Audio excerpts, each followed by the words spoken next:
Hello and welcome to study IQ IAS। My name is Virat Dubey और आप देख रहे हैं daily news report for UPSC. So let's start the bulletin with the headlines.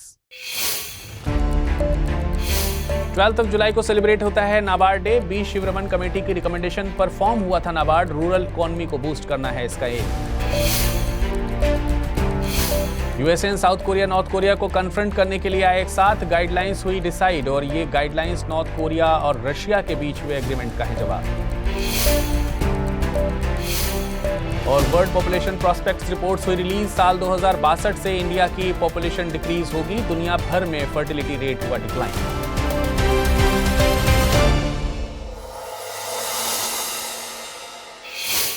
UPSC का preparation कर रहे हैं आप तो क्या स्टडी IQ IAS के प्रीलिम्स टू इंटरव्यू बैच यानी P2I बैच के बारे में जानते हैं? देखिए, P2I बैच में मिलती हैं आपको 1000+ आवर्स की live classes, PT and mains test series and crash course, daily current affairs and CSET classes. हर स्टूडेंट के लिए personal mentor, daily answer writing, PT pass करने पर MRP प्रोग्राम जिसमें मिलेगा free accommodation facility mains residential program में। Join करना चाहते हैं तो अमृत लाइव कोड यूज कर 18 जुलाई से शुरू हो रहे बैच में लीजिए एडमिशन। और कोई कंफ्यूजन हो तो amrit@studyiq.com पर मेल कर दीजिए।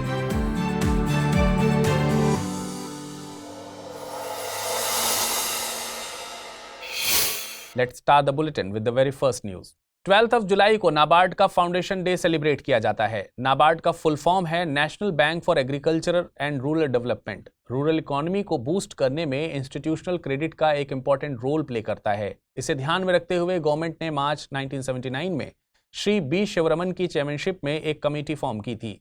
इसका objective agriculture and rural development के लिए एग्जिस्टिंग इंस्टीट्यूशनल क्रेडिट के सिस्टम को रिव्यू करना था। कमेटी ने नवंबर 1979 में अपनी रिपोर्ट सबमिट की और रूरल डेवलपमेंट के लिए एक न्यू इंस्टीट्यूशंस के फॉर्मेशन की रिकमेंडेशन दी। इन रिकमेंडेशंस के चलते गवर्नमेंट ने 1981 के नाबार्ड एक्ट के थ्रू नाबार्ड के फॉर्मेशन को अप्रूव किया। नाबार्ड 12 जुलाई 1982 को एग्जिस्टेंस में आई। RBI के एग्रीकल्चर क्रेडिट फंक्शंस नाबार्ड को हैंडओवर कर दिए गए और इसके अलावा उस time agriculture refinance and development corporation नाम के ऑर्गेनाइजेशन का वर्क नाबार्ड को हैंडओवर कर दिया गया था।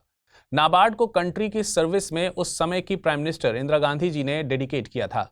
Presently NABARD is completely under the government of India. इसका विजन रूरल प्रॉस्पेरिटी को प्रमोट करना था। NABARD agriculture and rural development के लिए सेटअप की गई एक स्पेशलाइज्ड बैंक है। नाबार्ड का हेड ऑफिस मुंबई में लोकेटेड है। And you should know that India की लार्ज पॉपुलेशन एग्रीकल्चर पर डिपेंडेंट है। इस लार्ज पॉपुलेशन के डेवलपमेंट के लिए रूरल इंफ्रास्ट्रक्चर का काम करना नेसेसरी हो जाता है।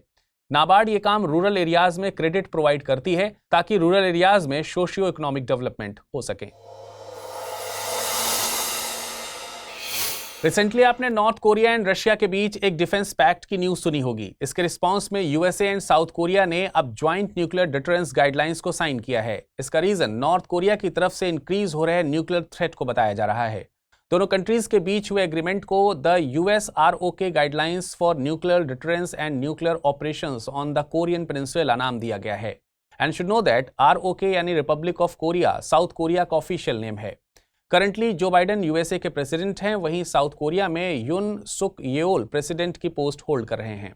दोनों ही कंट्रीज ने इन गाइडलाइंस को एक इंटीग्रेटेड मैनर में डिटरेंस कोऑपरेशन का आधार माना है। देखिए, यूएसए साउथ कोरिया को सिक्योरिटी प्रोवाइड करने के लिए हमेशा कमिटेड रहा है। यूएसए के अकॉर्डिंग साउथ कोरिया पर अटैक के सिचुएशन में यूएसए अपनी फुल पोटेंशियल लगाकर उसे सेव करेगा। हाउएवर फर्स्ट टाइम इस बात को गाइडलाइंस के तौर पर डॉक्यूमेंट किया गया है और इसी वजह से इंपॉर्टेंट है। हालांकि इन गाइडलाइंस की डिटेल्स पब्लिक डोमेन में नहीं आई हैं। इन डिटेल्स को कॉन्फिडेंशियल बताया गया है। We should also understand that every day we get to hear that North Korea nuclear weapons develop कर रहा है। नॉर्थ कोरिया ने अपनी डिफेंस पावर इंक्रीज करने के साथ रशिया से भी एग्रीमेंट लिया है। वहीं साउथ कोरिया की अब सारी होप्स यूएसए पर हैं। साउथ कोरिया ये उम्मीद कर रहा है कि जब भी कोई अटैक होगा तो यूएसए उसकी हेल्प करेगा। साउथ कोरिया के कुछ पॉलिटिशियंस इस पर अपना कंसर्न एक्सप्रेस कर रहे हैं। उनका कहना है कि नॉर्थ कोरिया अब मिसाइल डेवलप करने के बहुत क्लोज है जिनकी रीच डायरेक्टली यूएसए के मेनलैंड तक होगी। इस सिचुएशन में यूएसए से उम्मीद रखना एप्रोप्रिएट नहीं होगा। ये पॉलिटिशियंस तो यूएसए की कमिटमेंट को भी क्वेश्चन कर रहे हैं।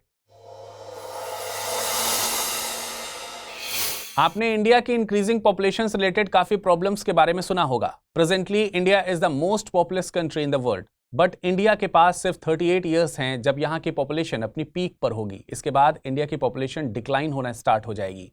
You should know that high population को हमेशा चैलेंज कंसीडर नहीं किया जाता है। जब गवर्नमेंट इस पॉपुलेशन को बेसिक फैसिलिटीज जैसे health, employment and education provide नहीं कर पाती, then it becomes a challenge. अगर गवर्नमेंट इन बेसिक फैसिलिटीज पर काम कर पाती है, देन दूसरी रिसोर्स की तरह पॉपुलेशन भी एक एसेंशियल रिसोर्स बन जाती है, और इस रिसोर्स को तो कभी भी दूसरी रिसोर्स से रिप्लेस भी नहीं किया जा सकता। 11 जुलाई को सेलिब्रेट किए गए वर्ल्ड पॉपुलेशन डे के ओकेजन पर यूनाइटेड नेशंस ने एक रिपोर्ट रिलीज की। इस रिपोर्ट का नाम वर्ल्ड पॉपुलेशन प्रोस्पेक्ट रिपोर्ट है। इस रिपोर्ट के अकॉर्डिंग इंडिया की पीक पॉपुलेशन 1.701 बिलियन के फिगर तक पहुंचेगी। इंडिया की पॉपुलेशन 2062 तक ये फिगर अचीव कर लेगी, और इसके बाद इंडिया की पॉपुलेशन डिक्लाइन होना स्टार्ट हो जाएगी। करेंटली इंडिया 1.451 बिलियन इंडिविजुअल्स के साथ पॉपुलेशन के मामले में वर्ल्ड में फर्स्ट सिचुएशन पर है। चाइना सेकंड पोजीशन पर है। प्रेजेंटली यूएसए पॉपुलेशन के मामले में वर्ल्ड में थर्ड पोजीशन पर है। अकॉर्डिंग टू दिस रिपोर्ट 2054 तक इंडिया एंड चाइना की पोजीशन इंटैक्ट रहेगी, बट पाकिस्तान पॉपुलेशन के रिस्पेक्ट में यूएसए को ओवरटेक करेगा और थर्ड पोजीशन पर आ जाएगा। If you talk about the global scenario, then presently world की टोटल पॉपुलेशन 8.16 बिलियन है। 2083 तक वर्ल्ड पॉपुलेशन 10.2 बिलियन के अराउंड होगी, एंड आफ्टर दैट ये डिक्लाइन होना शुरू हो जाएगी। इसके अलावा रिपोर्ट में फर्टिलिटी रेट के रिगार्डिंग वरिंग फिगर्स इमर्ज हुए हैं। रिपोर्ट सेज दैट वर्ल्ड की 50% से ज्यादा कंट्रीज में फर्टिलिटी रेट 2.1 से कम है। फर्टिलिटी रेट 2.1 ये एक ऐसा फिगर है जो सुटेबल पॉपुलेशन के लिए नेसेसरी होता है। फर्टिलिटी रेट 2.1 के फिगर को रिप्लेसमेंट रेट कहा जाता है। And should know that TFR यानी टोटल फर्टिलिटी रेट का मतलब होता है average number of lives birth till the end of women's child bearing age. World population prospect reports के according China, Italy, South Korea and Spain जैसी कुछ countries में fertility rate 1.4 तक पहुंच गया है।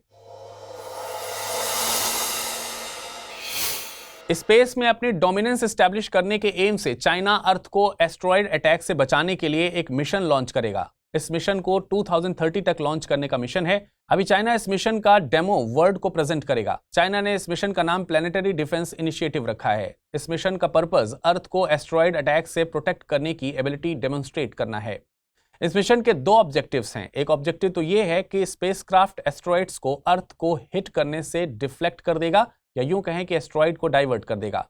इस मिशन का सेकंड ऑब्जेक्टिव हमारे सोलर सिस्टम के बारे में इंपॉर्टेंट इंफॉर्मेशन गेन करना है। अब देखिए, एस्टेरॉइड सन के अराउंड रिजॉल्व करने वाले स्मॉल रॉकी ऑब्जेक्ट्स होते हैं, बट इसका साइज प्लैनेट्स के कंपैरिजन में स्मॉल होता है। हमारे सोलर सिस्टम में ज्यादातर एस्टेरॉइड्स मार्स एंड जुपिटर के ऑर्बिट के बीच में प्रेजेंट एस्टेरॉइड बेल्ट में पाए जाते हैं। चाइना के मिशन का एम अर्थ की तरफ मूव करने वाले एस्टेरॉइड का डायरेक्शन चेंज करना है। चाइना ने इसके टारगेट के लिए एक नियर अर्थ ऑब्जेक्ट 2015 XF261 को चूज किया है, जो एक 30 मीटर वाइड एस्टेरॉइड है। It is noteworthy that climate change के बाद सेकंड बिगेस्ट थ्रेट एस्टेरॉइड का अर्थ को हिट करना है। एस्टेरॉइड का अर्थ को हिट करना कितना डेंजरस है, इसका अंदाजा इस बात से चलता है कि साइंटिस्ट कम्युनिटी ये क्लेम करती है कि अर्थ से डायनासोर्स का एक्सटिंक्शन एस्टेरॉइड के कोलिजन की वजह से हुआ था। इसके पहले 2022 में नासा ने डार्ट यानी डबल एस्टेरॉइड रिडायरेक्शन टेस्ट के थ्रू एक एस्टेरॉइड डाइमॉर्फस का डायरेक्शन चेंज किया था। Now it's time to have a look on today's term of the day, and today's term of the day is democracy. Democracy यानी लोकतंत्र collective decision making का एक method है। आपने सुना होगा कि ऐसे डिसीजंस जो किसी ऑर्गेनाइजेशन को अफेक्ट करते हैं, उन्हें उस ऑर्गेनाइजेशन के सभी कंपोनेंट्स के कंसेंट के बाद लिया जाना चाहिए। डेमोक्रेसी में भी इसी प्रिंसिपल को फॉलो किया जाता है। सभी कंपोनेंट्स के पास डिसीजन मेकिंग में पार्टिसिपेट करने के लिए इक्वल राइट्स होना चाहिए। डेमोक्रेसी के दो बेसिक प्रिंसिपल्स होते हैं। One is social control over the collective decisions and second principle is equality of right in decision making. जिस एक्सटेंट तक इन दो प्रिंसिपल्स को किसी ऑर्गेनाइजेशन के डिसीजन प्रोसेस में इंक्लूड किया जाता है, उसी एक्सटेंट तक ऑर्गेनाइजेशंस डेमोक्रेटिक कहलाती हैं। It's time to have a look on today's rapid news. Central government ने कुछ डेकेड पहले इंपोज हुई इमरजेंसी पर एक डिक्लेरेशन इशू किया है। इसके according every year 25 June will be celebrated as Samvidhan Hatya दिवस। गवर्नमेंट ने ये डिसीजन उन लोगों को ट्रिब्यूट करने के लिए लिया है जिन्होंने इमरजेंसी के दौरान पावर के अब्यूज के अगेंस्ट आवाज उठाई थी। एक्चुअली इंदिरा गांधी गवर्नमेंट ने 25 जून को इमरजेंसी इंपोज की थी। इमरजेंसी के दौरान विदाउट एनी रीजन कई लोगों को जेल में डाल दिया गया था। मलाला यूसुफजई के बर्थडे पर हर साल 12 जुलाई को इंटरनेशनल मलाला डे सेलिब्रेट किया जाता है। विमेन एजुकेशन को लेकर मलाला के लिए यूनाइटेड नेशंस ने 2013 में 12 जुलाई को मलाला डे डेजिग्नेट किया था। इनफैक्ट विमेन एजुकेशन पर तालिबान के रिस्ट्रिक्शंस का प्रोटेस्ट करने पर उन्हें शूट कर दिया गया था। इसके बाद मलाला यूसुफजई विमेन एजुकेशन की फाइट का एक इंटरनेशनल सिंबल बन गई। इसके अलावा Malala Yousafzai youngest Nobel peace prize winner बनी। An asteroid was also named in her honour. WHO ने मेडिवाइस यानी मेडिकल डिवाइस इंफॉर्मेशन सिस्टम नाम का एक ऑनलाइन प्लेटफॉर्म लॉन्च किया है। ये मेडिकल डिवाइस की इंफॉर्मेशन का एक ऑनलाइन प्लेटफॉर्म है। ये फर्स्ट टाइम है जब WHO ने मेडिकल डिवाइस पर एक ग्लोबल रिपोजिटरी डेवलप की है। मेडिवाइस ने वेरियस हेल्थ सेक्टर्स में यूज होने वाली 2301 टाइप्स की मेडिकल डिवाइसेस शामिल की हैं। इस प्लेटफॉर्म में reproduction, maternal, newborn and child health जैसे कई हेल्थ इश्यूज को कवर किया गया है। मोरोवर, ये platform world wide medical devices की एक्सेस एंड क्वालिटी को इंप्रूव करने के एफर्ट्स का भी पार्ट है। बिहार के ईस्ट चंपारण डिस्ट्रिक्ट में world's largest Ramayan temple construction का सेकेंड फेज स्टार्ट हो गया है। इस फेज में टेम्पल का मेन स्ट्रक्चर कंस्ट्रक्ट किया जाएगा। इसके थर्ड फेज में मंदिर के शिखरों का कंस्ट्रक्शन होगा and the entire temple will be finalised. Temple का कंस्ट्रक्शन जून 2023 में स्टार्ट हुआ था एंड 2025 तक कंप्लीट हो जाएगा। ये टेम्पल अयोध्या के राम मंदिर से 3 टाइम बिगर होगा। इस टेम्पल का आर्किटेक्चर कंबोडिया के अंकोर वाट, तमिलनाडु के रामनाथ स्वामी टेम्पल एंड मदुरई के मीनाक्षी सुंदरेश्वर टेम्पल से इंस्पायर्ड है। इस टेम्पल के सैंक्टम सैंक्टोरम यानी गर्भगृह में 33 फीट हाइट शिवलिंग स्थापित किया जाएगा और टेम्पल प्रेमाइसेस में विभिन्न देवताओं के 22 सैंक्टम सैंक्टोरम होंगे। इस मंदिर में टोटल 12 शिखर होंगे, जिनमें से main peak around 270 feet high होगी। इंडियन साइंटिस्ट्स की एक टीम ने एस्ट्रोनॉमी की फील्ड में एक इंपॉर्टेंट कंट्रीब्यूशन किया है। एक्चुअली इंडियन साइंटिस्ट्स ने 30 मीटर टेलीस्कोप के लिए infrared star catalogue tool create किया है। ये टूल नियर इंफ्रारेड स्टार्स का एक कॉम्प्रिहेंसिव कैटलॉग प्रोड्यूस करेगा जो टेलीस्कोप के एडॉप्टिव ऑप्टिक्स सिस्टम्स के लिए इंपॉर्टेंट होगा। TMT यानी 30 metre telescope will be one of the largest ground based telescope. ये एक एम्बिशियस इंटरनेशनल प्रोजेक्ट है जिसमें India, US, Canada, China and Japan involve हैं। ये एक नेक्स्ट जनरेशन की एस्ट्रोनॉमिकल ऑब्जर्वेटरी होगी। यह 30 metre primary mirror, advanced adaptive optic system and modern equipment से इक्विप्ड होगी। इंडिया को TMT प्रोजेक्ट में एक मेजर कंट्रीब्यूटर के तौर पर देखा जा रहा है जो हार्डवेयर एंड सॉफ्टवेयर प्रोवाइड करने के साथ $200 मिलियन की फंडिंग भी प्रोवाइड कर रहा है। डिजिटल इकोनॉमी पर United Nations trade and development ने एक रिपोर्ट रिलीज की है। ये report global digital economy and environment के बीच कनेक्शंस एंड डेवलपमेंट्स को हाईलाइट करती है।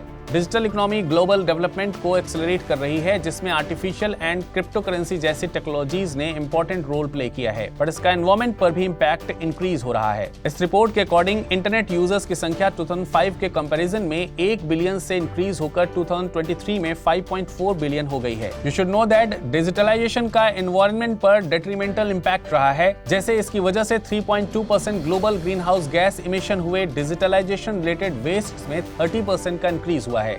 डिजिटलाइजेशन ने ज्यादा एनर्जी कंजम्पशंस के साथ वाटर की रिक्वायरमेंट को भी इंक्रीज किया है। Now it's time for questions based on the bulletin. The very first question is, in which state world's largest Ramayana temple is being built? Uttar Pradesh, Bihar, Tamil Nadu or Uttarakhand? Next question is, NABARD was formed on the recommendations of which of the following committees? Homi Sethana Committee, Shri B. Shivaraman Committee, Dinesh Goswami Committee or Kelkar Task Force? Now have a look on the question based on the previous bulletin. The very first question was, consider the following statements. Saras crane is the tallest flying bird in the world. Saras crane is the state bird of Uttar Pradesh. Choose the correct statement or statements from the above. Only one, only two, both 1 and 2, neither 1 nor 2. The correct answer is option number C, both 1 and 2. The next question was, Technology Development Fund Scheme is a scheme of which ministry? Ministry of Science and Technology, Ministry of Defense, Ministry of Earth Sciences, Ministry of Home Affairs. The correct answer is option B, Ministry of Defense. So that's all for the today's bulletin, and we will meet in the next session. Till then, thank you.